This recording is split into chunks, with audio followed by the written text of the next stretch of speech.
శ్రీ గురుభ్యో నమ. హరి ఓం. యూట్యూబ్ సోదరులకు నా యొక్క హృదయపూర్వక నమస్కారాలండి. ఇది మరుగుమందులో 2 రకాలు నాన్న. ఈ 2 రకాలు అనేది మనకు ఫస్ట్ వచ్చేసి మనకు పౌడర్ వస్తుంది. ఈ పౌడర్ అనేది మనకు ఆహారంలో కానీ, కాఫీలో కానీ, టీలో కానీ, చికెన్లో కానీ, మటన్లో కానీ, కాఫీ దేంట్లో, జ్యూస్లో, మూస్లో దేంట్లో అయినా పెట్టచ్చు.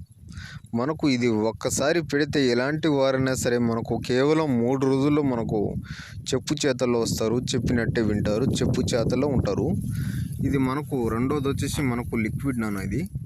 ఈ లిక్విడ్ అనేది బట్టలకు, తలకు, ఒంటికి, చెప్పులకి దేనికైనా రాయొచ్చు. మనకు ఇది కేవలం 24 గంటలు వశమవుతారు. భార్యాభర్తలకి, లవర్స్కి దేనికైనా పెట్టచ్చు. అంటే మనకు కావాల్సిన వ్యక్తి ఎవరున్నారో వారికి ఎప్పుడైనా పెట్టచ్చు. కొత్తగా మా ఛానల్ చూస్తున్న వారైతే సబ్స్క్రైబ్ చేయండి, లైక్ చేయండి, షేర్